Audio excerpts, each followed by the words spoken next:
Ya, baik. Selamat siang untuk kita semua. Perkenalkan, nama saya Antonius Romario Jerjon. NIM 1703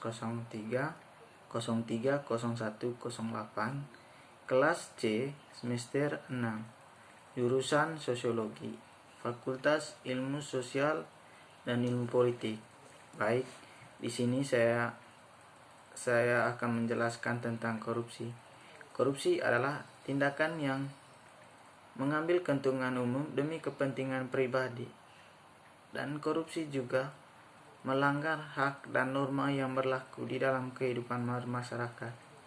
Dalam Kamus Besar Bahasa Indonesia dijelaskan tentang istilah korup adalah kata sifat dan korupsi adalah kata benda. Korup adalah tindakan yang bersifat buruk atau rusak. Arti lain dari korup adalah suka memakai barang yang dipercayakan kepadanya dapat disogok demi untuk kepentingan pribadinya.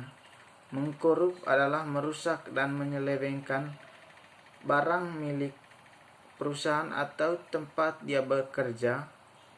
Korupsi adalah penyelewengan atau penyalahgunaan uang negara demi keuntungan pribadi atau keuntungan orang lain.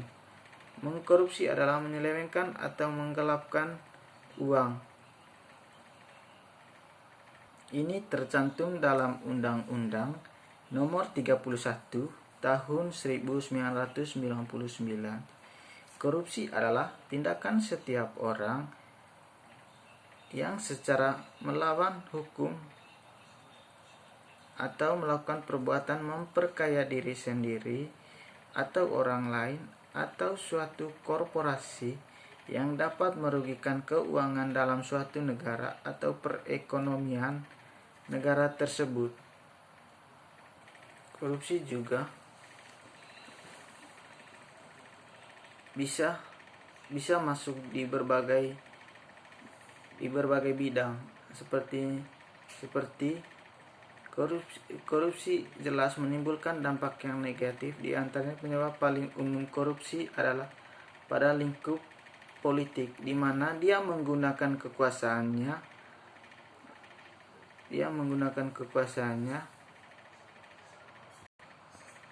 agar dia dapat mengelabui pihak atau lembaga-lembaga yang berwenang dalam penanganan tindakan korupsi, dan dia mengambil alih semuanya menggunakan jabatannya sebagai pemegang kendali agar dalam melakukan tindakan korupsi tidak ada yang mengetahuinya dan dia dapat berjalan secara mulus.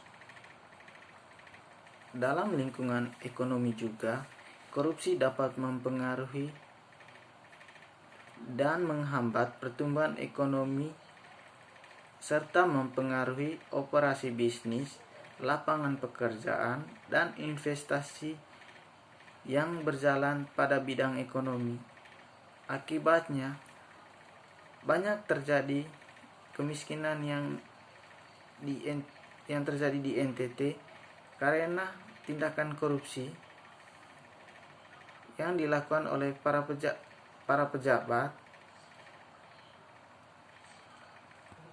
yang menyalahgunakan kekuasaannya untuk kepentingan pribadi. Maraknya tindakan korupsi yang melibatkan para pejabat-pejabat daerah menjadi sebuah keprihatinan yang sudah lama didengukan, bahkan sejak bergulirnya otonomi daerah. Sejak awal, otonomi daerah memang telah dikhawatirkan akan berdampak juga pada desentralisasi tipikor.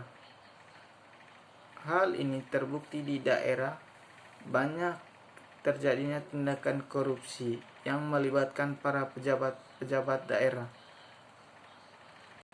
Seperti yang saya kutip dari ICW, yaitu Indonesia Corruption Watch atau ICW menunjukkan dalam rentan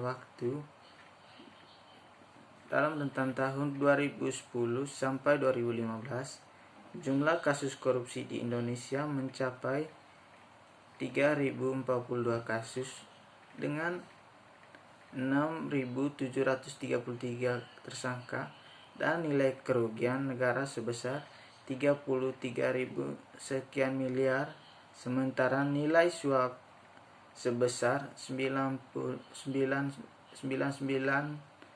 sekian miliar. Selain total kasus tersangka dan kerugian negara, ICW juga merilis data-data provinsi dengan peringkat korupsi yang tertinggi yang ada di Indonesia, seperti pada peringkat pertama yang diduduki oleh Provinsi Jawa Timur, dan disusul provinsi yang kedua Sumatera Utara, dan provinsi yang ketiga Jawa Barat. Dan pada provinsi yang keempat yaitu diduduki oleh Provinsi NTT, di mana kita bisa melihat NTT sudah termasuk dalam keempat besar tingkat korupsi yang ada di Indonesia. Pada saat ini kita bisa melihat NTT merupakan provinsi yang tingkat korupsinya mencapai peringkat yang keempat. Masuknya NTT sebagai salah satu provinsi terkorup memang cukup miris, mengingat NTT merupakan salah satu daerah yang masuk dalam kategori tertinggal, terluar, dan terdepan. Akibat dari hal tersebut, banyak sektor publik yang berjalan kurang baik, seperti pada lembaga pendidikan yang masih kurang, dan kesehatan, dan juga pada kondisi kesejahteraan masyarakat. Seperti yang kita ketahui, NTT merupakan provinsi yang paling miskin di Indonesia. Oleh karena itu, akibat dari tindakan korupsi tersebut membawa dampak yang negatif untuk kemajuan di Provinsi NTT. Ada beberapa banyak faktor yang memicu terjadinya tindakan korupsi di NTT, antara lain: yang pertama, mahalnya biaya untuk politik dalam pemilihan umum langsung. Sebagai contoh, dana yang dibutuhkan untuk seorang calon gubernur dalam mengikuti pilkada ada pada kisaran 10-20 miliar. Sementara untuk bupati dan wali kota kisaran minimal 5-10 miliar. Tingginya biaya yang dikeluarkan ini pada gilirannya menuntut agar pengembalian dana tersebut yang tidak mungkin dipenuhi hanya dengan mengandalkan gajinya sebagai gubernur atau bupati semata. Yang kedua, lemahnya penegakan hukum. Institusi penegakan hukum belum mampu menunjukkan kinerja optimal ketika berhadapan dengan kasus korupsi. Meski telah ada Komisi Pemberantasan Korupsi atau yang kita sering sebut KPK sebagai institusi yang berfokus pada memberantas korupsi sekaligus memerangi aneka tindakan korupsi.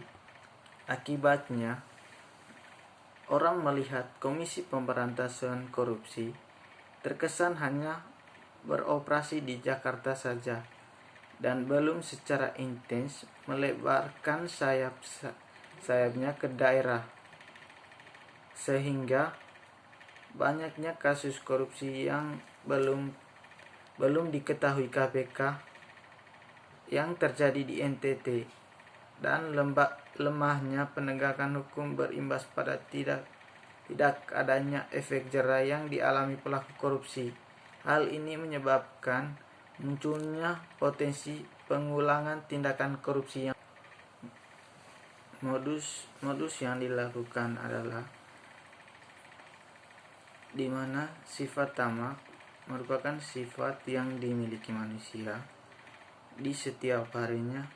Pasti manusia menginginkan kebutuhan yang lebih dan tidak puas akan hal yang didapati, dan selalu kurang akan sesuatu yang didapatkan.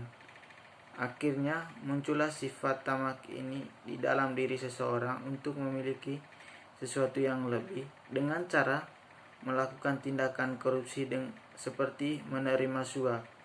Yang kedua, gaya hidup yang konsumtif ini dirasakan oleh manusia di dunia, di mana manusia pasti memiliki kebutuhan masing-masing yang berbeda, dan untuk memenuhi kebutuhan tersebut harus mengonsumsi kebutuhan tersebut dengan perilaku tidak bisa diimbangi dengan pendapat yang diperoleh, yang akhirnya berakibat terjadinya tindakan korupsi. Adapun beberapa faktor orang melakukan tindakan korupsi, seperti faktor politik. Ini adalah salah satu faktor yang terjadi secara eksternal. Tindakan korupsi di dalam sebuah politik akan ada terjadinya suatu persaingan dalam mendapatkan kekuasaan. Setiap manusia bersaing untuk mendapatkan kekuasaan yang lebih tinggi dan tidak cukup dengan apa yang dimiliki. Dengan berbagai cara mereka lakukan untuk menduduki posisi tersebut. Akhirnya muncullah tindakan korupsi atau suap menyuap dalam mendapatkan suatu kursi kekuasaan. Yang kedua, faktor hukum. Faktor hukum ini adalah salah satu juga faktor eksternal dalam terjadinya tindakan korupsi. Dapat diketahui di negara kita bahwa hukum sekarang adalah tidak berjalan sesuai dengan aturan. Hukum sendiri banyak kelemahannya dan dalam mengatasi sebuah masalah. Sudah terbukti bahwa banyak praktik-praktik suap menyuap di dalam sebuah lembaga hukum terjadi dalam mengatasi suatu masalah, sehingga hal tersebut dapat dilihat bahwa praktik korupsi sangatlah mungkin terjadi karena banyaknya kelemahan dalam hukum. Dalam hal ini, seseorang dapat menyelesaikan hukum dengan cara menyuap, di mana orang yang mempunyai kekuasaan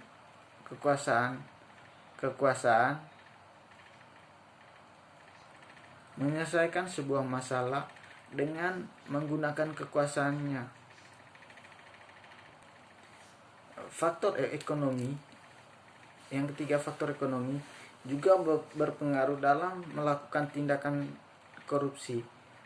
Sangat jelas faktor ekonomi ini sebagai penyebab terjadinya tindakan korupsi.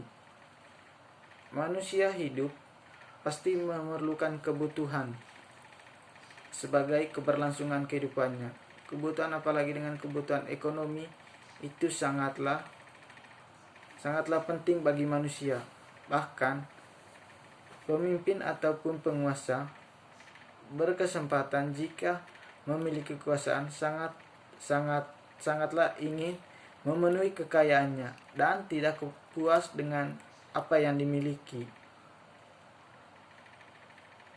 Di kasus lain, banyak pegawai yang gajinya tidak sesuai dengan apa yang dikerjakannya, yang diakhiri ketika adanya peluang mereka didorong untuk melakukan sebuah tindakan korupsi, padahal itu sudah melanggar apa yang menjadi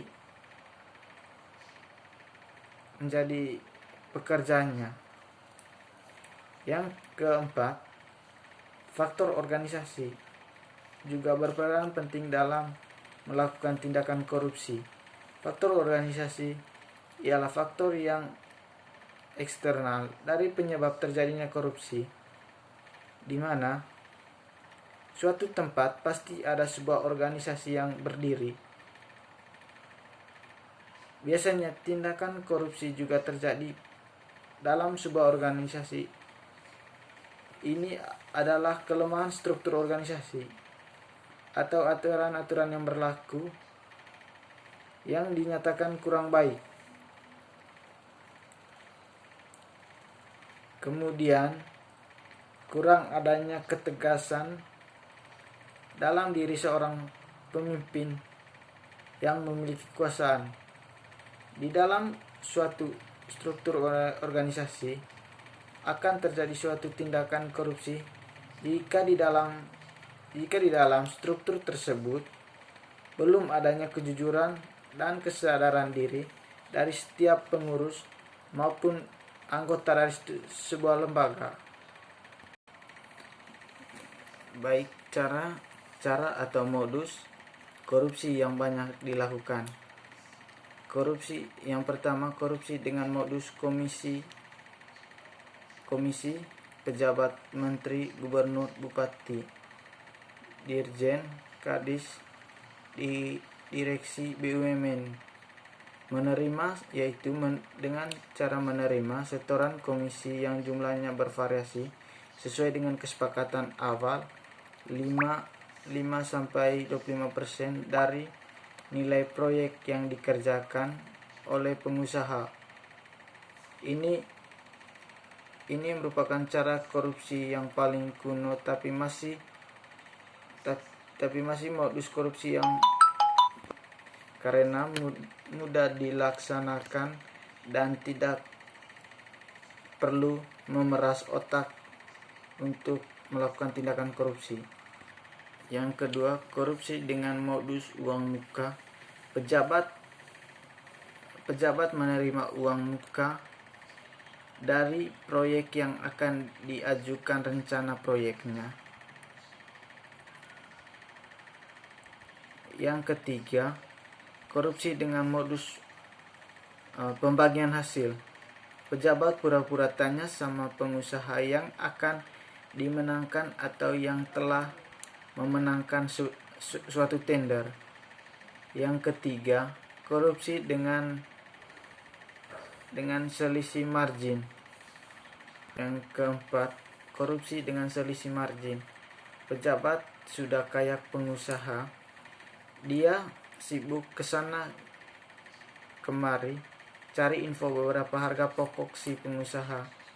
Kalau sudah didapat, baru dipanggil pengusaha dan diminta selisih margin tersebut disetor ke dia. Yang kelima, korupsi dengan modus saham kosong. Pejabat ini dapat saham di perusahaan yang akan dimenangkan dalam tender. Tentu saja dia sendiri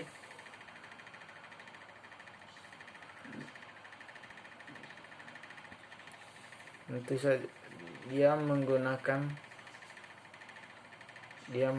orang lain dalam melakukan modus saham tersebut.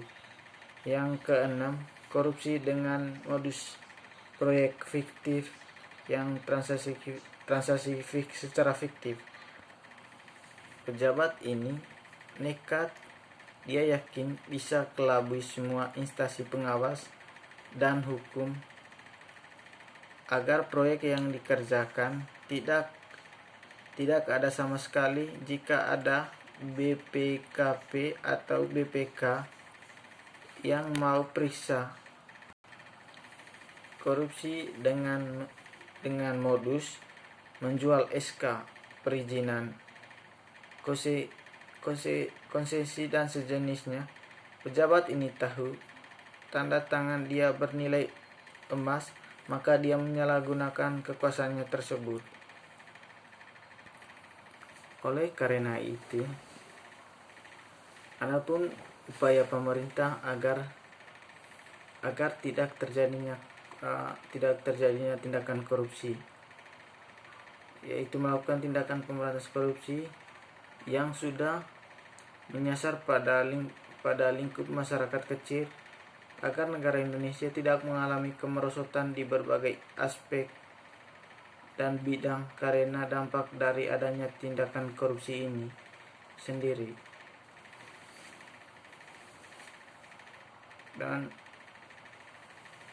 Dan juga ada beberapa pencegahan yang dilakukan pemerintah agar tidak terjadinya tindakan korupsi. Adapun upaya pencegahan yang dilakukan pemerintah, salah satu upaya yang dilakukan oleh pemerintah dalam melakukan pemberantasan korupsi adalah melalui tindakan pencegahan. Tindakan pencegahan ini dimaksud agar masyarakat memiliki benteng diri yang kuat guna terhindar dari perbuatan yang mencerminkan tindakan korupsi di dalam kehidupan sehari-hari mereka. Adapun tindakan yang dilakukan pemerintah dalam pencegahan tindakan pemberantasan korupsi di wilayah negara Indonesia, diantaranya 1. Penanaman semangat nasional. Yang kedua, dengan cara melakukan penerimaan pegawai secara jujur dan terbuka. Yang ketiga, dengan cara himbauan kepada masyarakat. Dan yang keempat, pengusahaan agar kesejahteraan masyarakat. Dan yang terakhir adalah pencatatan ulang aset. Yang kedua, upaya penindakan. Upaya penindakan yang dilakukan oleh pemerintah Indonesia terhadap pelaku tindak pidana korupsi. Dalam pelaksanaan upaya penindakan korupsi, pemerintah dibantu oleh sebuah lembaga independen, yaitu Pemberantasan Korupsi atau yang sering disebut KPK, Komisi Pemberantasan Korupsi. Penindakan yang dilakukan oleh KPK semenjak KPK berdiri pada tahun 2000 telah membuahkan hasil yang dapat disebut sebagai hasil yang memaksimalkan upaya penindakan yang dilakukan oleh KPK terhadap tindak pidana korupsi merupakan upaya yang tidak main-main dan tidak pandang bulu. Yang ketiga adalah upaya edukasi. Upaya edukasi yang dilakukan oleh pemerintah dalam usahanya untuk memberantas tindak pidana korupsi adalah upaya yang dilakukan melalui proses pendidikan. Proses pendidikan di Indonesia dilakukan dalam 3 jenis, yaitu pendidikan formal, yang kedua pendidikan informal, dan ketiga pendidikan non formal. Melalui proses edukasi, masyarakat diberikan pendidikan anti korupsi sejak dini agar masyarakat sadar betul akan bahaya korupsi bagi negara khususnya negara Indonesia. Selain itu, melalui edukasi yang diberikan oleh pemerintah, peranan mahasiswa dalam pemberantasan korupsi juga dapat dimaksimalkan sehingga para mahasiswa dapat memberikan contoh yang baik bagi adik-adik maupun bagi masyarakat umum terhadap cara pemberantasan korupsi dari dalam diri masing-masing. Upaya edukasi yang dilakukan oleh pemerintah juga termasuk sebagai upaya membangun karakter bangsa di era yang sekarang, yaitu di era globalisasi, untuk memberantas pertumbuhan budaya korupsi yang dapat merugikan kehidupan masyarakat bernegara. karena negara Indonesia sangat rentan sekali dengan korupsi, seperti di NTT. NTT merupakan provinsi yang keempat paling banyak melakukan tindakan korupsi. Baik, mungkin sedikit kesimpulan dari saya. Seharusnya Komisi Pemberantasan Korupsi perlu mengawasi setiap provinsi yang ada di Indonesia agar tidak terjadinya tindakan korupsi seperti yang terjadi di NTT. NTT merupakan merupakan provinsi yang tertinggal, tetapi masih banyak yang melakukan tindakan korupsi. NTT merupakan provinsi yang menempati keempat pada tindakan korupsi. Seharusnya KPK perlu mengawasi setiap provinsi agar tidak adanya tindakan korupsi. Karena dengan adanya tindakan korupsi, banyak masyarakat yang tidak mendapatkan kesejahteraan. Seharusnya dana yang dikeluarkan pemerintah bermaksud untuk mensejahterakan rakyat, tetapi pada kenyataannya tidak diberikan rakyat, tetapi itu dijadikan sebagai kepentingan pribadi dari setiap pejabat. Baik, mungkin itu saja penjelasan saya mengenai tindakan korupsi yang terjadi di NTT. Sekian dan terima kasih.